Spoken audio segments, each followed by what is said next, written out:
Welcome back. Last week we made these cornholes from a pallet. This week we are going to beautify and finish it up so we're ready to play.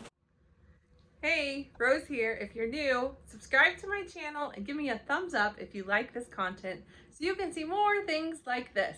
For now, back to the video.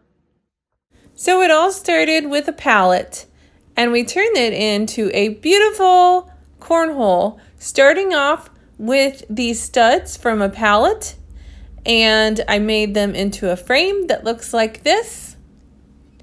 It is 2 feet by 4 feet in dimensions according to the pro dimensions of a cornhole. And if you missed part 1 of my pallet cornhole, check it out on my channel before watching the rest of this video. Don't want you to miss a single part. I then installed pallet wood on the top and I sanded it. Then, following the dimensions here, to make a pallet, I cut a 6-inch circle on the top. And this is what it looks like when we left off last time. So here we are today with the pallet upside down because we need to fill in the cracks. And to do that, I have purchased some wood filler. And so we're going to look at a couple tools and see which one works best. As you can see, there's not too many cracks to fill on the back side, and then I'll also fill cracks on the front side. There is a gap there, and that's probably the largest one I see between the pieces of wood. When working with a pallet, not all of the wood is perfect. It's not all square, and so you do have to work with it. So you can see I've done the work to some of the pallet already. I attempted to use a plastic knife that you get at a fast food restaurant or at Walmart. And I also have a putty knife. I've tried both. They both work pretty good. And let's keep working and then we'll decide which one we like best. Here's the wood filler I bought at my local Ace Hardware. It's nothing special. You could find it at most hardware stores. And it's a natural color. It can be cleaned up using water. And it's also stainable. And so it works really well. So here's the next one. And you'll see I have my chair to sit on so I can be a little more comfortable. And I got my tools ready to try it on the next one. This one, the pallet wood was a little bit less at a square, and so I have more cracks to fill on this one. But I'm beginning to decide that I like one of the tools better for filling the cracks. Can you guess which one I picked? We'll find out here in a moment. So, to fill the cracks, you have to get some of the wood filler on the tool. Then you spread it across like you are buttering peanut butter or butter on bread and push it into the crack and then scrape off the excess. And so this particular putty tool is kind of wide. I didn't see a smaller one in my toolbox. And so I thought maybe it would work going sideways. So you can see putting the wood filler in there. Which one do you think works better? Let's take a look here in a moment at the plastic butter knife.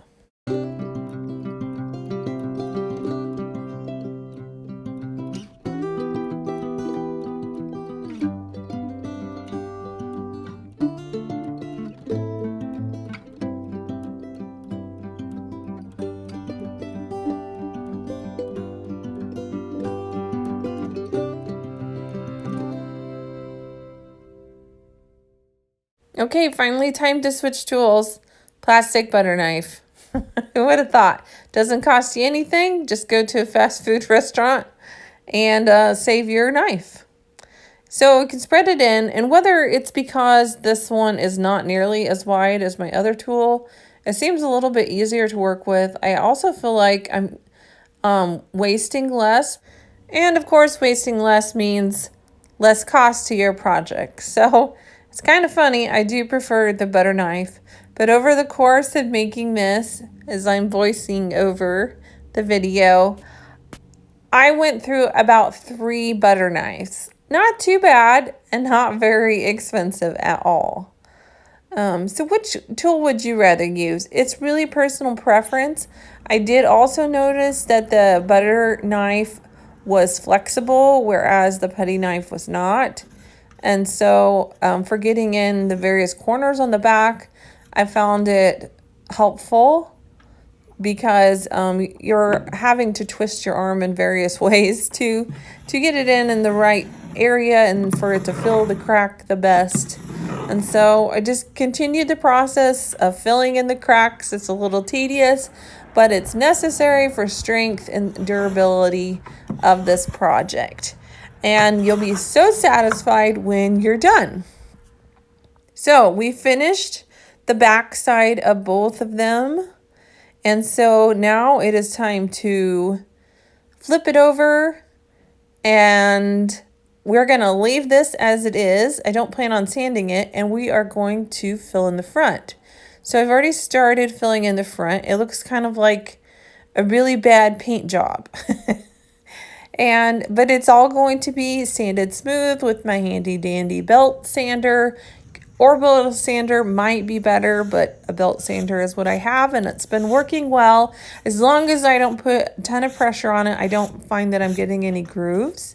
And so you can see I've started to sand. Here's the difference where I've started the sanding process. It's a very dusty job. Make sure you do wear a mask and follow the safety regulations on the container you buy. But you can see where it is coming to life, and it's becoming so smooth to the touch. I think you will just love it when you are finished with this project. So here's another look at the finished product of sanding. It's looking good. Okay, tip for me, when you are sanding, make sure you get all of that putty off, because wherever it is showing, it will show through on the clear coat. There was one spot there that I saw as I'm watching this back, but I want to tell you, I caught that before I put on the sealer. If you put on the sealer and you realize, oops, I left some of that putty and it looks terrible, all you have to do is sand that part off and then put the sealer back on. So I avoided that. Trust me, I fixed it, but it doesn't show it in the video. Keep watching for the final product. I have used the dustpan to sweep up all of the dust because it got bad. I had a big mask over my face, stuff over my eyes, but even after I've dusted, I'm still getting stuff off there. So you'll need to use a tack cloth to wipe it up. I then followed that up later with a damp cloth, and that helped as well. I even used my blower tool that you would use for blowing leaves or grass off after you're done mowing. I found it was a whole lot easier to just blow the dust off, and as long as the wind wasn't going to blow it back in.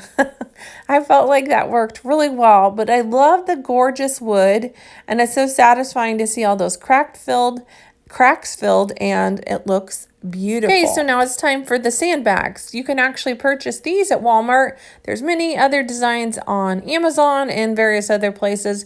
You can even make them yourself. They're supposed to be 1 pound and 6 by 6 inches. But here's the finished product. Look at that gorgeous wood. It almost even reminds me of hickory, although I believe this is an oak.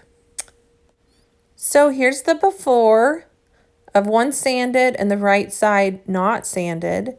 I sanded it down, added the holes, and I think it's so gorgeous the way it is. By the way, I use Rust-Oleum Clear Glossy Spray Sealer to get this gorgeous look that just pulls out all of the beautiful grains. See you next time. And don't forget to like and subscribe and give me a thumbs up to see more videos like this.